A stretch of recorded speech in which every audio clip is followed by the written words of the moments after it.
Hello दोस्तों, स्वागत है आपका आपके अपने यूट्यूब चैनल मैथ पाठशाला पर। मैं अमन शर्मा। आपको लग रहा होगा कि ये वीडियो आज लाइव क्यों नहीं है, तो उसकी वजह ये है कि जहाँ अपना कोचिंग सेंटर है जस्ट उसके पीछे एक मैरिज हॉल है और वहाँ आज शादी है और यहाँ एक बड़ा जनरेटर लगा हुआ है, जिसकी वजह से आपको शोर बहुत ज़्यादा उत्पन्न होगा। 5 वाला जो लाइव क्लास है वो हो नहीं पाएगा। तो मैंने सोचा आपका समय ख़राब ना हो, इसलिए मैं आपको ये वीडियो अपलोड देता हूँ, ठीक है ना, जिसमें हम लोग आज मेंसुरेशन के 2D से संबंधित जितना महत्वपूर्ण पॉइंट होगा जो जीडी पूछता है, और मैं आगे आपको टॉपिक वाइज भी कराऊंगा, लेकिन आज ही क्लास में सभी सूत्रों को हम लोग कवर करने वाले हैं। तो चलिए हम लोग शुरुआत करते हैं आज की क्लास की अपनी।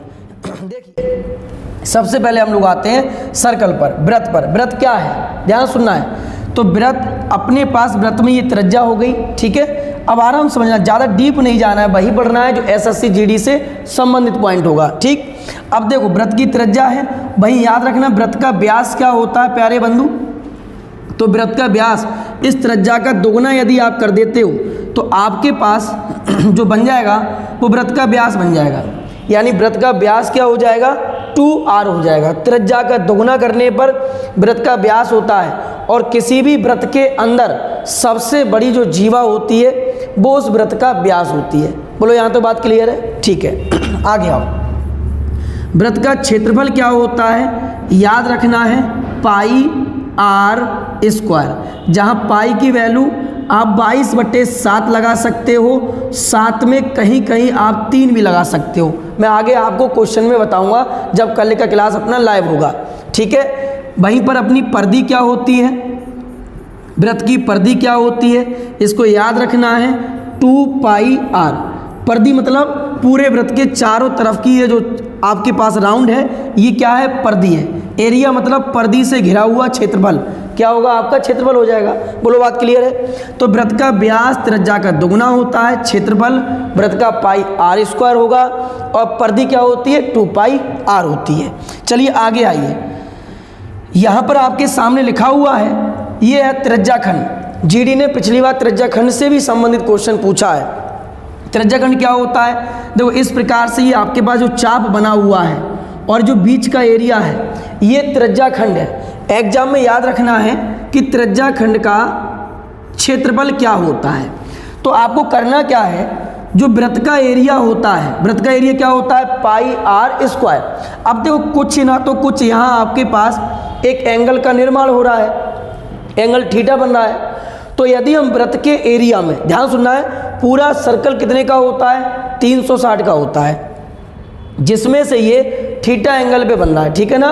तो याद रखना है, यदि हम वृत्त के क्षेत्रफल में थीटा अपॉन 360 से गुणा कर देते हैं तो त्रिज्याखंड का एरिया बन जाता है। बोलो, बात समझ में आ रही है? यदि हम त्रिज्याखंड का एरिया निकालना हो तो वृत्त के एरिया में यदि आप थीटा अपॉन 360 से गुणा कर दोगे तो आपके पास त्रिज्याखंड का एरिया निकल आएगा। एग्जाम में पूछता है क्वेश्चन कि एक गाय को एक रस्सी से बांध दिया जाता है इस प्रकार से, तब वो घास चरती है तो घास कैसे चरेगी? इस प्रकार से चरेगी। तो यही एग्जाम में क्वेश्चन पूछेगा। हम लोग कल के क्लास में लाइव अच्छे से सॉल्यूशन करेंगे। आज आपके पास 2D का पूरा थ्योरी मैं कवर कराऊंगा, ठीक है। तो बात क्लियर हो गया। त्रिज्याखंड का area pi R square theta upon 360। या में याद रखना, यदि आपके पास इस चाप की लंबाई दे रखी हो, चाप की लंबाई क्या? L दे रखी हो। यदि चाप की लंबाई दे रखी हो तो इसका एरिया होता है 1/2, एक त्रिज्या और चाप की लंबाई L। याद रखोगे, एक त्रिज्या और चाप की लंबाई L, ठीक है। अब पूछेगा आपसे चाप की लंबाई, चाप की लंबाई यानी L की वैल्यू पूछी जा सकती है। पूरे वृत्त की परिधि कितनी होती है?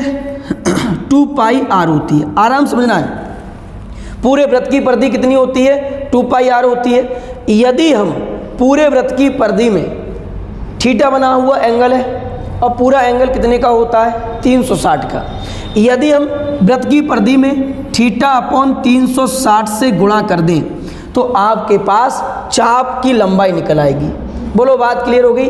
तो चाप की लंबाई 2πr थीटा अपॉन 360। त्रिज्याखंड का एरिया क्या होगा?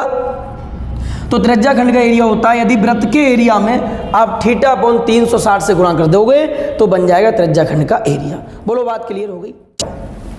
जीडी में वलय से संबंधित भी क्वेश्चन आता है। वलय क्या होता है? रास्ता। ये आपके पास रास्ता है, ये क्या अपने पास रास्ता है। और यदि आपसे पेपर में रास्ते का क्षेत्रफल पूछा जाए तो आराम समझो, यदि आप बड़े वृत्त की त्रिज्या में से, यदि आप बड़े वृत्त के एरिया में से आप छोटे वृत्त का एरिया यदि माइनस कर दो, यानी πr² में से छोटे वृत्त का एरिया πr² माइनस कर दो तो आपके पास वलय का एरिया निकल आएगा, यानी आपके पास वलय का क्षेत्रफल निकल आएगा। बोलो बात क्लियर हो गई। तो वलय का क्षेत्रफल क्या होगा? बड़े वृत्त के एरिया में से छोटे वृत्त का एरिया आप घटा दीजिए, यही आपका वलय का एरिया हो जाएगा। बोलो बात क्लियर हो गई। बहुत बार एग्जाम में क्वेश्चन आया है जीडी में, यही पूछता है कि यहाँ पर कंकड़ बिछा दिए गए या कुछ पौधे लगा दिए गए, तो बताइए, इस प्रकार से ही क्वेश्चन आएगा पेपर में। वो मैं आपको आज थ्योरी के बाद जब क्वेश्चन कराऊंगा तो उसमें भी आपको कवर करा दिया जाएगा। आगे आ जाओ। ये अपने पास क्या है? त्रिज्या खंड, ये पीछे करा चुका हूँ। क्या बताया एरिया? यदि वृत्त के क्षेत्रफल में आप θ/360 से गुणा कर दोगे त्रिज्या खंड का एरिया आ जाएगा, या आप इतना कर दो 1/2 L × R कर दो, तब त्रिज्या खंड का एरिया आ जाएगा। ठीक है। चाप की लंबाई हमने आपको क्या बताई? L का मान आपको हमने क्या बताया?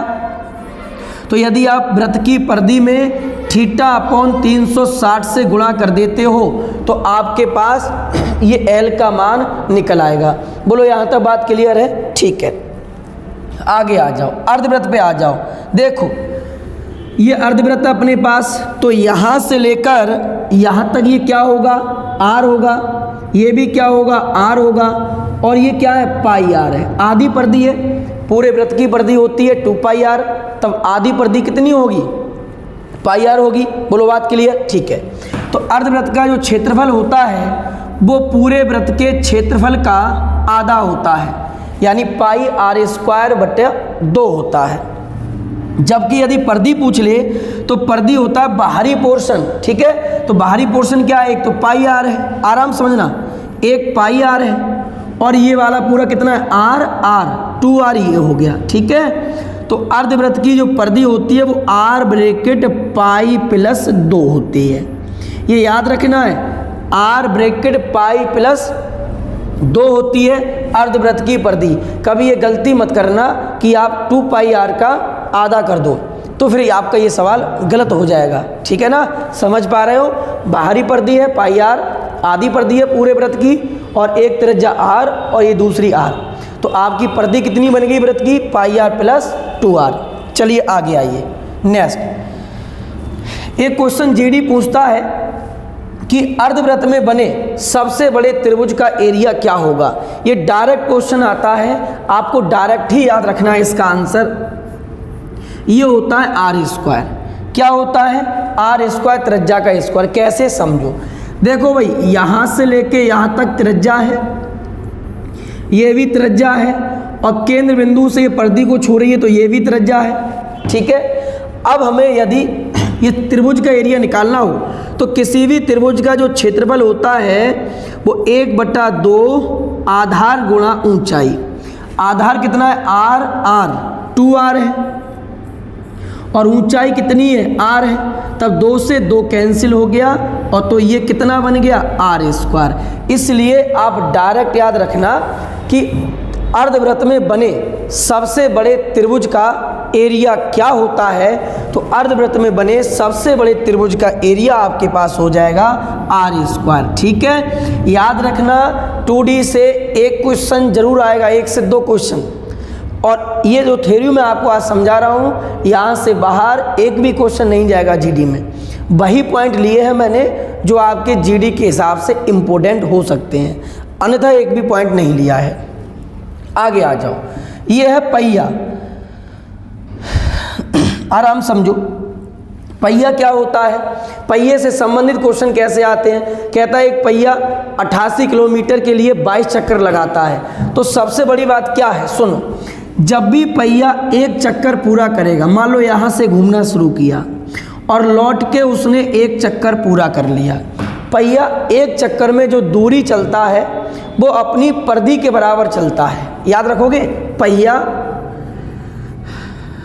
पहिया द्वारा एक चक्कर में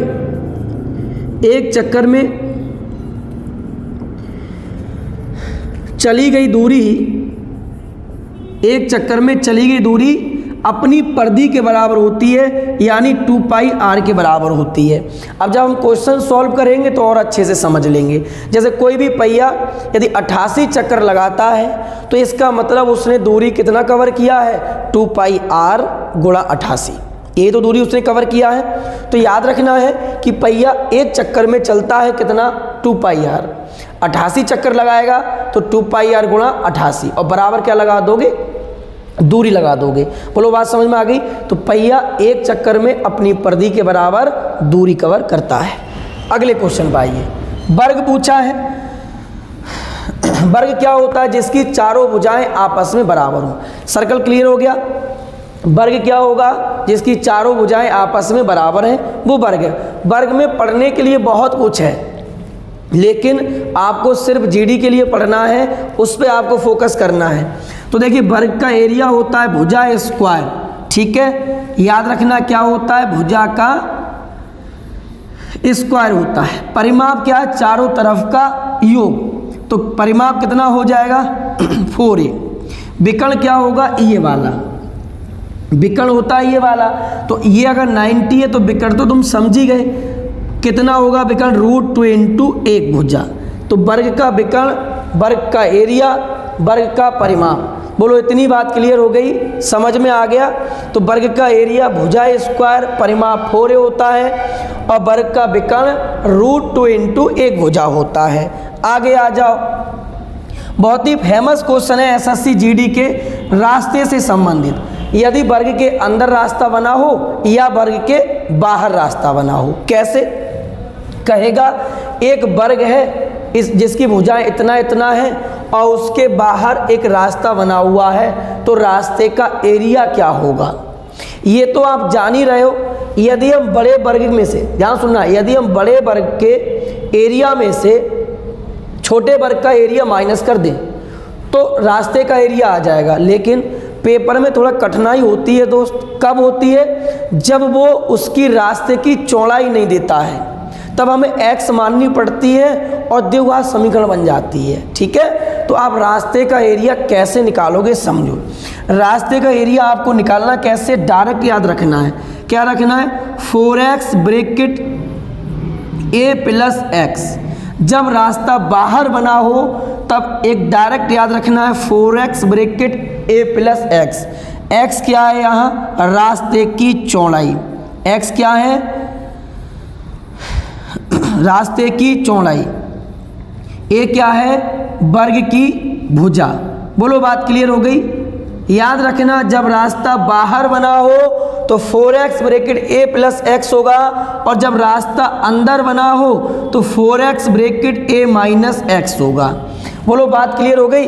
रास्ता बाहर बना हो और जब रास्ता अंदर बना हो, अंदर बनेगा तो 4x bracket a minus x होगा, यानी फिर x क्या हो जाएगा, घट जाएगा। तो डायरेक्ट याद रखना, काम बन जाएगा जीडी में, ठीक है। बाकी आप बड़े वर्ग में से छोटे वर्ग का एरिया घटा दोगे तो भी आपका रास्ते का एरिया क्लियर हो जाएगा। बोलो यहाँ तक बात क्लियर हो गई, ठीक है। आगे आओ। नेक्स्ट, वर्ग के अंदर वृत्त बना हो या फिर वर्ग के बाहर वृत्त बना हो, यहाँ से भी क्वेश्चन जीडी पूछता है। कैसे निकालोगे, समझो। यदि वर्ग के अंदर वृत्त बना हो तो एक चीज तुम्हें हमेशा याद रखनी है कि जो वृत्त का व्यास होगा, ये क्या है, वृत्त का व्यास है जो वर्ग की भुजा के बराबर होगा। अरे समझे, जो वृत्त का व्यास होगा वो वर्ग की भुजा के बराबर होगा, यानी जो 2r है वो a के बराबर होगा। बात क्लियर है। तब r की वैल्यू क्या होगी, भुजा की आधी होगी। ऐसे ही पूछेगा एग्जाम में कि बताइए यदि वर्ग की भुजा 30 हो और उसके अंदर चारों भुजाओं को टच करके एक वृत्त बनाया गया है, तब उस वृत्त का एरिया कितना होगा। तो याद रखना है, यदि वर्ग के अंदर वृत्त बना है, इसका मतलब जो आपका वर्ग का जो वृत्त का व्यास है ये 2r है, ये बराबर होगा किसके, वर्ग की एक भुजा के। बात क्लियर है। यहाँ आ जाओ, यदि यहाँ पर वर्ग के बाहर यदि वृत्त बना हुआ है तब क्या होगा, समझो बात को मेरी। देखो यहाँ से ये तो हो गया वृत्त का व्यास, ये वृत्त का व्यास भी है और वर्ग का विकर्ण भी है। तो हमेशा याद रखना है वर्ग का विकर्ण बराबर होता है वृत्त के व्यास के। याद रखोगे इतनी बात, यदि वर्ग के बाहर क्या बना हो, आपका वृत्त बना हो, तब कैसे निकालोगे वृत्त का एरिया। तो ऐसी कंडीशन में जो आपके वर्ग का विकर्ण होगा वो पूरे वृत्त के व्यास के बराबर होगा। याद रखना, नोट कर लेना एक एक चीज़ समझ के अच्छे से। बोलो बात क्लियर हो गई। तो वर्ग के अंदर वृत्त हो और वर्ग के बाहर वृत्त हो। उम्मीद करता हूँ कि आपको यहाँ तक कोई भी दिक्कत नहीं होगी। ठीक है, समझ में आ गया है। इसे याद रखना, एक भी चीज़ मिस मत करना। कल 5 वाले क्लास में हम लोग सर्कल को सॉल्व करेंगे। ठीक है, आज आपको थोड़ा मैनेज करना है। आयत पे आ जाओ। देखो दोस्त, मैं ज़्यादा डीप में आपको नहीं ले जाऊंगा, बस आपको मुख्य पॉइंट पर फोकस कराऊंगा। ठीक है, देखो आयत क्या होता है, जिसकी लंबाई अलग हो चौड़ाई अलग हो उसे आयत कहेंगे। अब इतना समझो, एंगल बेंगल के बारे में आप ना समझें अभी। ठीक, तो देखो आयत का एरिया होता है L इंटू बी, लंबाई गुणे चौड़ाई। विकर्ण क्या होता है आयत का, रूट में होता है L square plus B square. परिमाप क्या होता है, चारों तरफ का साइड, तो 2 ब्रैकेट क्या हो जाएगा, L प्लस बी हो जाएगा। बोलो बात समझ गए। अरे ये एक L और एक 2L, एक भी ये है और एक भी ये है, तो यहाँ तक कोई कन्फ्यूजन नहीं होना चाहिए। आयत के एरिया, आयत का विकर्ण, आयत का परिमाप। ठीक है, आगे बढ़ जाऊँ, समझ गए होगे, आगे आ जाऊँ। अब एग्जाम में आयत के अंदर रास्ता बना हो या फिर आयत के बाहर रास्ता बना हो, तब आप कैसे निकालोगे। तो वही सेम कॉन्सेप्ट है। यदि आप बड़े आयत में से छोटे आयत को घटा दोगे, रास्ते का एरिया आ जाएगा। सेम यहाँ भी कर दोगे, बड़े आयत में छोटे को घटा दोगे, रास्ते का एरिया आ जाएगा। लेकिन कभी कभी कंडीशन ऐसी बन जाती है कि जहाँ द्विघात समीकरण रूप ले लेती है, तो डायरेक्ट याद रखना है, यदि आपका अंदर रास्ता बना हो तो डायरेक्ट याद क्या रखोगे, सुनो 2x bracket L plus B minus 2x। ठीक है, x क्या है, रास्ते की चौड़ाई, x क्या है, रास्ते की चौड़ाई। ठीक है भैया, याद रखोगे। अंदर रास्ता बना होगा तो माइनस, और रास्ता यदि जब बाहर बना होगा तो 2x bracket L plus B plus 2x। बाहर रास्ता बना होगा तो आप 2x को जोड़ देना, यदि अंदर रास्ता बना है तो आप 2x को घटा देना। बोलो यहाँ तक तो समझ में आ ही गया होगा। एक एक पॉइंट आपके लिए बहुत इम्पोर्टेंट है, ये आपको मान के चलना है, क्योंकि जीडी में यहाँ से पिछली बार क्वेश्चन पूछे गए हैं और जहाँ से पूछे गए हैं मैंने वही थ्योरी लिया हुआ है। ठीक है, तो आराम से चीज़ों को समझना है। नेक्स्ट देखिए, नेक्स्ट अब हम लोग आते हैं त्रिभुज पर। तो त्रिभुज को 2 भागों में बांटा गया है। कौन कौन से, भुजाओं के आधार पर और कोणों के आधार पर। आपका समय बच जाए, कम समय में आपके पास ज़्यादा चीज़ें डिलीवर हो जाए, उसके लिए मैंने ये आपका उपाय अपनाया है। ठीक है, देखो भुजाओं के आधार पर होता है विषमबाहु, जिसकी सभी भुजाएं अलग अलग हों, समबाहु जिसकी भुजाएं सेम हो, समद्विबाहु जिसकी 2 भुजाएं समान हो, एक भुजा अलग हो। कोणों के आधार पर पूछ लेता है जीडी में कि न्यून कोण किसे कहते हैं, या अधिक कोण किसे कहते हैं, या समकोण किसे कहते हैं। तो न्यून कोण जिसकी 2 भुजाओं के वर्गों का योग तीसरी भुजा से अधिक है, तो वो आपका न्यून कोण होगा। या फिर जिसका एक एंगल 90 से छोटा है, तो वो न्यून कोण होगा। अधिक कोण क्या होगा, जिसकी दो भुजाओं के वर्गों का योग जो है वो तीसरी भुजा के वर्ग से कम हो। दो भुजाओं के वर्गों का योग तीसरी भुजा के वर्ग के योग से कम हो तो उसे कहते हैं अधिक कोण, या फिर जिसका थीटा एंगल एक 90 से ज़्यादा हो उसे अधिक कोण कहा जाता है। समकोण, दो भुजाओं के वर्गों का योग तीसरी भुजा के वर्ग के योग के बराबर हो जाए वो समकोण है, या थीटा 90 के बराबर हो जाए। डायरेक्ट एग्जाम में क्वेश्चन आता है कि न्यून कोण क्या है, तो जिसकी दो भुजाओं के वर्गों का योग अधिक हो जाता है तीसरी भुजा के वर्ग से उसे कहते हैं न्यून कोण। अधिक कोण जिसमें कम हो जाता है, समकोण जिसमें बराबर हो जाता है। ठीक है, एंगल इसमें न्यून में 90 से छोटा, अधिक में 90 से ज़्यादा, और आपका समकोण में 90 के बराबर होता है। तो न्यून कोण, अधिक कोण और समकोण, यहाँ तक बात क्लियर है। और विषम बाहु, समबाहु और समद्विबाहु ये भी आपको समझना है। आगे बढ़ जाऊँ, चलिए नेक्स्ट आइए। अब अलग अलग बातों को समझने की कोशिश करना। समकोण त्रिभुज ये आपके सामने बना हुआ है, अब यहाँ से क्या क्या एग्जाम में क्वेश्चन बनता है उसकी वो बात करते हैं। पहला पॉइंट, क्षेत्रफल क्या होता है समकोण का? 1/2 आधार गुणा ऊंचाई। 1/2 आधार गुणा ऊंचाई ये आपका किसी भी त्रिभुज का एरिया हो सकता है, चाहे वो समकोण हो, समबाहु हो, समद्विबाहु। परिवृत्त की त्रिज्या का मतलब क्या होता है? यदि इसके बाहर कोई वृत्त बना दिया गया तब परिवृत्त की त्रिज्या क्या होगी? हमेशा याद रखना है, परिवृत्त की त्रिज्या कण की आधी होगी।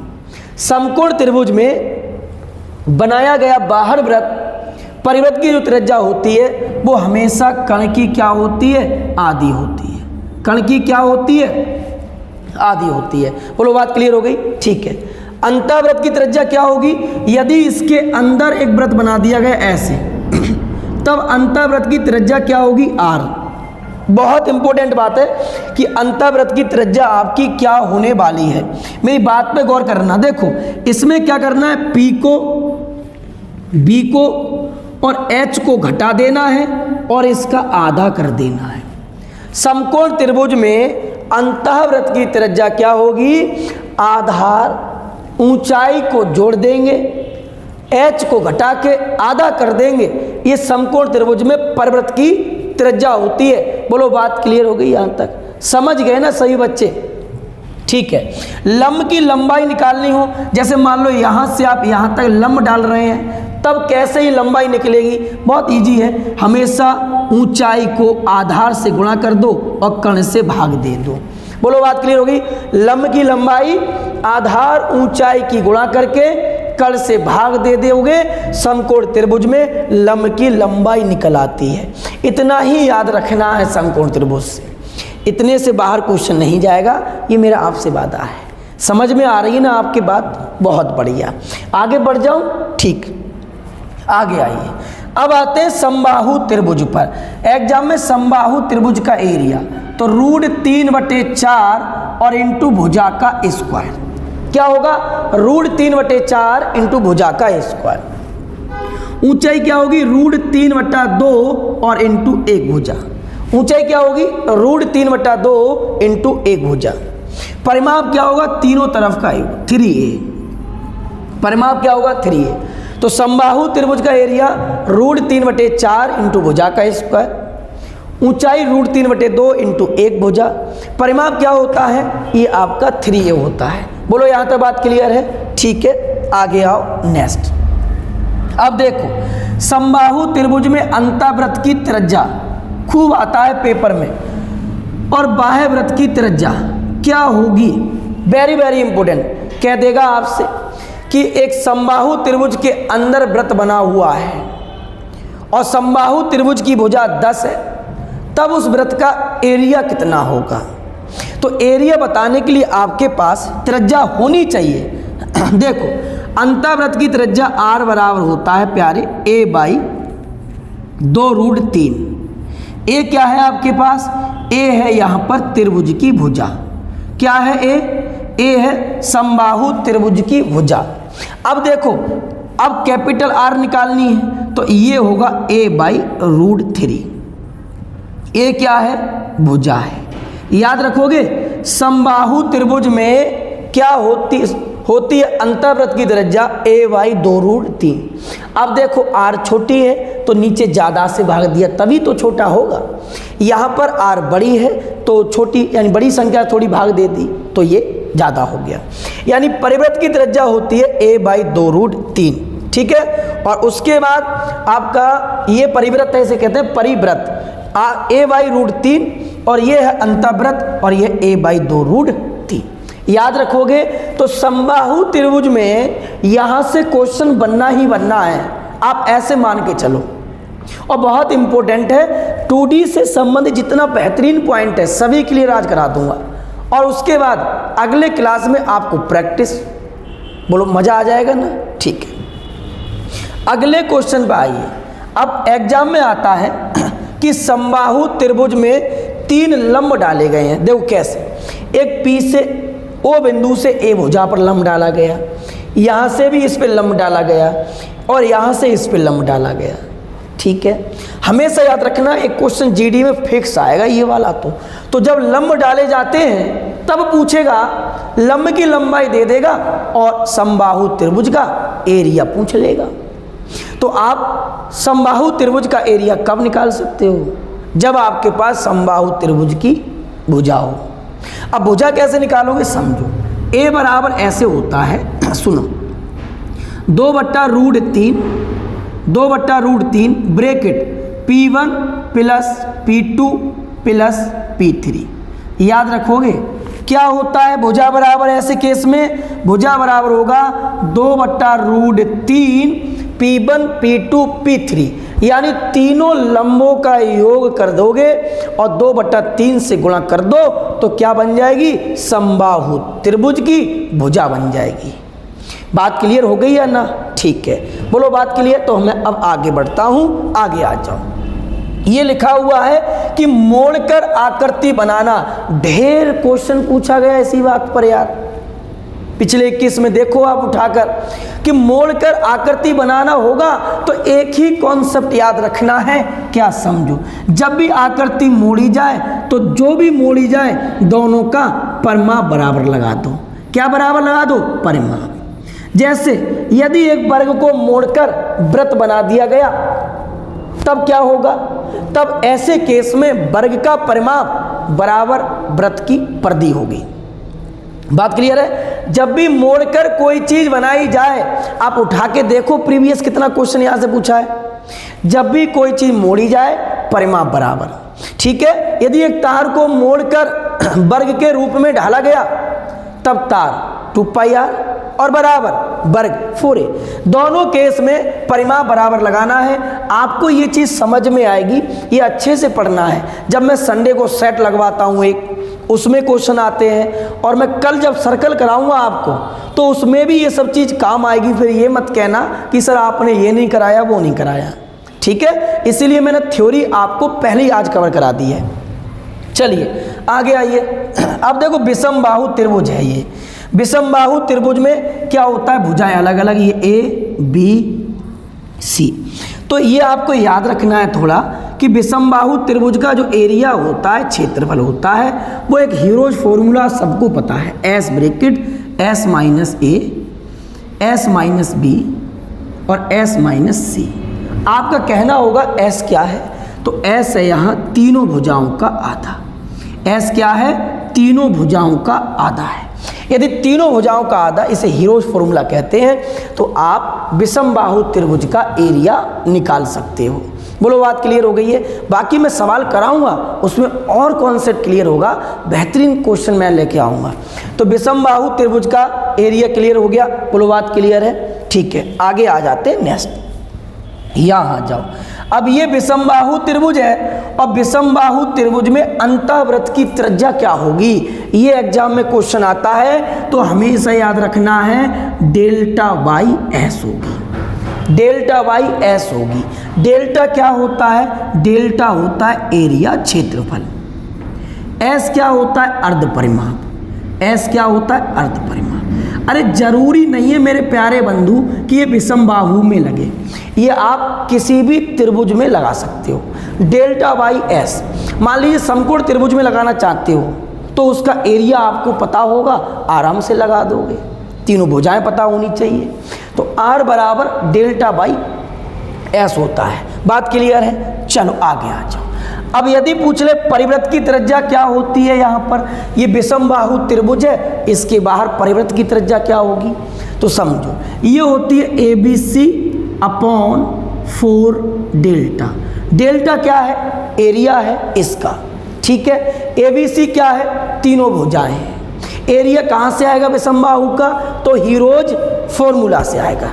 बोलो बात समझ रहे हो? कैसे पूछता है? 3 भुजा आपको देगा और कहेगा एक परिवृत्त आपके पास है, बताइए सर्कल का एरिया क्या होगा। तो सर्कल का तो एरिया आप जब ही ज्ञात कर सकते हो जब आपके पास क्या हो? त्रिज्या हो। बोलो बात समझे? ठीक है, आगे आओ। तो इस प्रकार से मेरे प्यारे बंधु, आपका जो 2D में SSC GD जितना क्वेश्चन पूछता है वो मैंने आज उसका थ्योरी कवर करा दिया। पढ़ाने के लिए मेंसुरेशन 2D में अगर सर्कल ही पढ़ाते हैं बहुत लंबा समय लेता है, लेकिन कम समय में अच्छी तैयारी के लिए ये बहुत ज़रूरी है। आप इतना ही कवर कर लेना और कल के क्लास में शाम 5 बजे मैं आपको सर्कल कवर कराऊंगा, सर्कल के क्वेश्चन कराऊंगा। तो आप इतनी थ्योरी को नोट कर लेना और बार बार दोहराते रहना। बोलो ठीक है या नहीं? चलिए अब कल मिलता हूँ आपसे लाइव क्लास में शाम को 5 बजे, ठीक है। तब तक के लिए थैंक यू, धन्यवाद।